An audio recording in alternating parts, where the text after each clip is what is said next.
Hey, well, defensively, you all, kind of got things really under control heading into the halftime. But what did you like best, maybe start in the second half, and just kind of the clamps that you put on the game?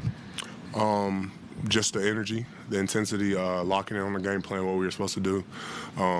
Defense is always a 5-on-5 thing. It's never 1-on-1 or 2-on-2, whatever it is. It's always 5 guys competing against the other 5. So I wish we would have finished a little bit better in that fourth quarter, but I think as a whole we had a pretty good defensive game. Jay, well, it looks like this year you're taking a lot more no-dip threes. Like, what's that progression been like for your game?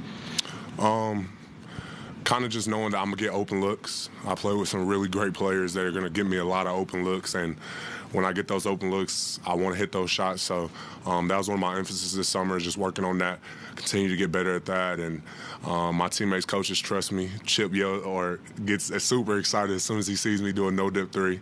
So I just try to be confident in shooting that shot. How important has he been in your development as a shooter in your pro career? A lot, for sure. I've had a couple workouts with Chip, a lot of touch shots around the rim, just working those things, and he's always kind of just told me, like, you get good around this area, it'll help you on the outside.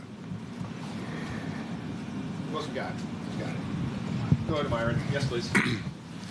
Which is bigger for you, the 17 boards or the 11 assists? 11 assists, for sure. Why is that? Getting my teammates shots, playing through my teammates, seeing them have good games as well.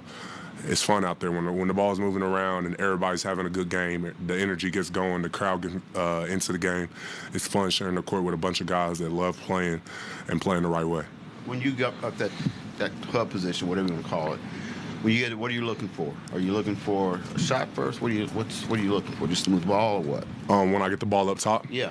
I look at how the defense is playing. First off, I kind of know what action is going to happen depending on what guy is going to screen or what guy's in the corner on our team. Kind of just reading the defense and reading how they're playing it. They're a pressure team. They play with a lot of energy, pressing the guys up court, so there might be back cuts. Or if there's Zay in the corner and he's coming out of the court, they might point switch it. So just kind of just reading the game and reading how they play it. When did you realize you were closing in on another triple-double?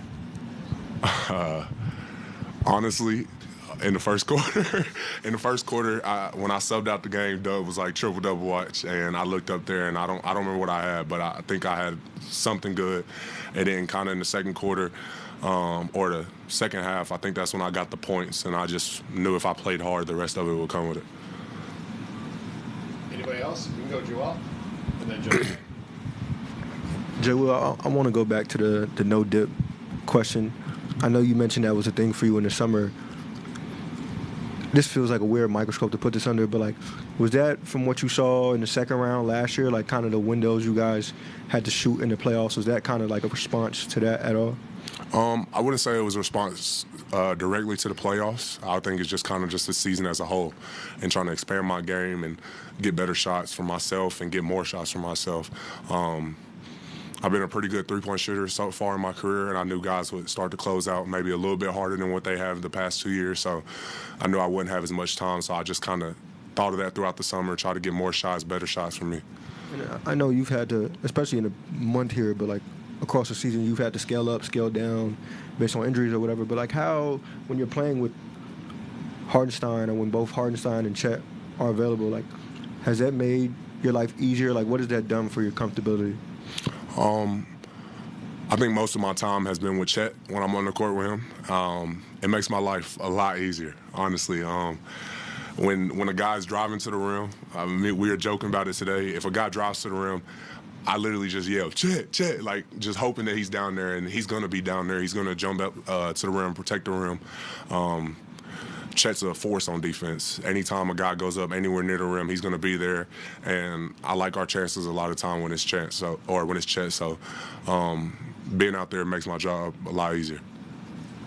Jaylin, Mark was telling his story that even on your earliest workouts here, you were getting threes up, and he said he asked DJ White, like, is he a three-point shooter? And DJ said, yeah, that you could shoot, but that really wasn't a part of your game at Arkansas. You didn't shoot them often. You didn't shoot a great percentage. Like, how did you come into the NBA with confidence that you could, shoot threes? I didn't shoot a lot at Arkansas because I kind of just played my role. We had a lot of great scorers at Arkansas. I played with J.D. Note. He was one of the best scorers in the nation. So I knew getting him open shots was a great thing. That summer or pre-draft, I shot a lot of shots every single day. 6 days a week I was working out, 2 workouts a day on the court, probably shooting thousands of shots a day. And I knew that expanding my game to the outside was going to be super important, getting better at making those shots. Playing this game, it's a lot of guys. I knew I wasn't going to be on ball as much. I knew that hitting those open shots was going to be important. And throughout my career, just building that confidence to continue to shoot that shot. They've had belief in me to shoot that shot since I've been here. And when you have the belief from your coaches and your teammates and the people around you to continue to shoot that shot, like, I have no choice but to believe in myself when I'm shooting those shots. Jaylin, that assist to Adam Flagler gave you the triple-double, and it also made it so that every player out there made at least 1 3. How encouraging is that for the team to see someone young and just, not just him, but other guys as well, just make the most of their opportunity? And is that something that, some of the older guys, such as yourself, had to encourage, or does that happen organically? I think it's organic.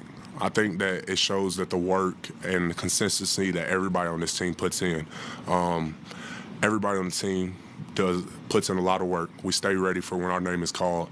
We stay ready for when we have the opportunity. It's a lot of high eye sessions or shooting before practice or after practice or coming back at night. It just shows that everybody on this team is putting their all into the team to make sure that they're ready for when their name is called. And then also, this is your second triple-double in such a short time frame. But, for you to join an exclusive group of guys who've done that for this franchise, how surreal is that after, it happened in such a short time frame? Yeah, it's always an honor when you're put into a group with a bunch of amazing players. And I'm super thankful that God gives me the opportunity to play basketball every day and puts me in a position to be able to showcase my skills. Regardless of what the opportunity is, I'm just going to go out there and play my game, bring energy to the team, and do whatever the team needs. Anybody else? Last one, y'all. Jay, Will, it felt like the guys threw almost a gallon of water on the court trying to celebrate you after the game. And obviously, they did that the other week too.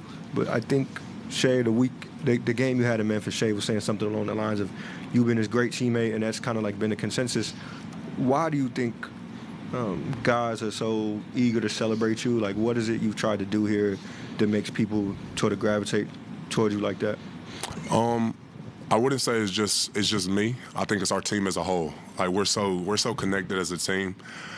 Y'all see what we do, how we celebrate each other, how we joke around, post TikToks, post on IG, post pictures that people don't see normally. Y'all see those type of things, but y'all really don't see how close we are as a team. When we're after practice, we sit in the locker room for 45 minutes just talking about trending things that's going on, or on the plane, we're playing cards or playing a game that somebody, Uno or something, and we're joking around about random stuff, or we're talking about relationships. We've actually built the connection of friendships and brothers. We might put on a jersey and it might make us teammates and things like that, but at the end of the day, we're all friends and we're all brothers, and we love celebrating each other when we have success. Jay, well, Mark has a lot of sayings, at least to us, and one of them is treating every player with a blank slate. And then you talk about how he's been pushing you to shoot more since you've gotten here. Whenever you see the actions follow up phrases like that, is it just easier to buy into him as a whole? For sure. Mark has been a fun coach to play for.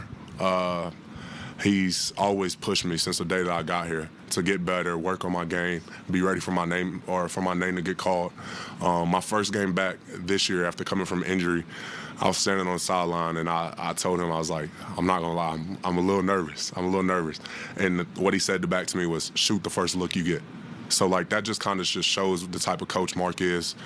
He pushes you to be comfortable in any situation. And when you get the confidence from your head coach, I don't know if you players understand how that feels. When you get the confidence from your head coach, it's the best thing in the world. Thank you, Jaylin. Cool.